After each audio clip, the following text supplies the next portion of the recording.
आइए आज की इस वीडियो में समझते हैं कि रासायनिक समीकरण क्या होता है। पिछले वीडियो में हमने समझा था कि रासायनिक अपक्रिया क्या होता है। अगर आपको नहीं पता तो आप वो वीडियो देख सकते हैं। देखिए, इस वीडियो में हम रासायनिक समीकरण को समझने वाले हैं। इसके लिए आपको रासायनिक अपक्रिया समझना बहुत ज़रूरी है।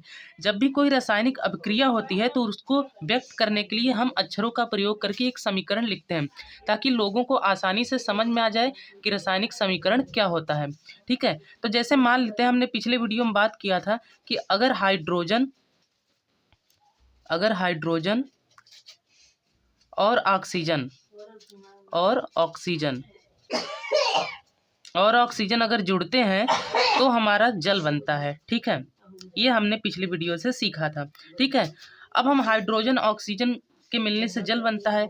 इनके इससे ये जो शब्द में हमने समीकरण को व्यक्त किया हुआ है, ये भी एक समीकरण है, लेकिन इससे हमें ये नहीं पता चलता कि हाइड्रोजन के कितने परमाणु ऑक्सीजन के कितने परमाणु से मिलते हैं। ठीक है, तो इसको व्यवस्थित रूप से हम अंग्रेजी के अक्षरों का प्रयोग करके इन समीकरण को लिखते हैं। जैसे मान लेते हैं, हाइड्रोजन हमेशा 2 परमाणुओं के साथ रहता है। ठीक है, ऑक्सीजन भी हमेशा 2 परमाणुओं के साथ रहता है।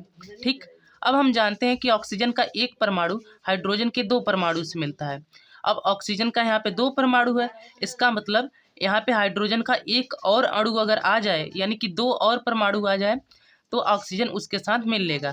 तो इसलिए हम क्या करेंगे, हाइड्रोजन की एक अणु है, ये एक और अणु यहाँ पे रख लेंगे। ठीक है, अब हाइड्रोजन के 2 अणु हैं यहाँ पे, और दोनों अणु में 2-2 परमाणु हैं, जो कि ऑक्सीजन के 2 परमाणु से मिलने के लिए पर्याप्त है। ठीक है, अब यहाँ पे इनका संयोग बन जाएगा और हमारा यहाँ पे ऑक्सीजन जल का सूत्र बन जाएगा। ऑक्सीजन और हाइड्रोजन से जल का सूत्र बन जाएगा H2O।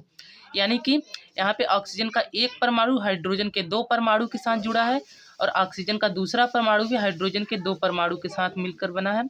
इसलिए हमारा यहाँ पे जल का 2 अणु आ जाता है। ठीक है, तो इस तरीके से रासायनिक समीकरण हम लिखते हैं। ठीक है, इसको लिखने की एक लंबी विधि है, उसको हम अगले वीडियो में डिस्कशन करेंगे। इस वीडियो का हमारा मकसद सिर्फ ये था कि रासायनिक समीकरण क्या होता है, ये आपको जानना जरूरी है। ठीक है, तो यानी हम कह सकते हैं कि रासायनिक समीकरण ऐसी अभिव्यक्ति है जिसमें रासायनिक अभिक्रिया को अच्छे से दर्शाया जाता है, या फिर हम कह सकते हैं कि विस्तारित अर्थों में संक्षेप रूप से दर्शाया जाता है। यानी कि उसके अर्थ अच्छे से निकल जाते हैं, लेकिन वो समीकरण संक्षेप में रहता है। ठीक है, तो चलिए मिलते हैं अगली वीडियो में, और उसमें रासायनिक समीकरण को आपको अच्छे से लिखकर बताएंगे।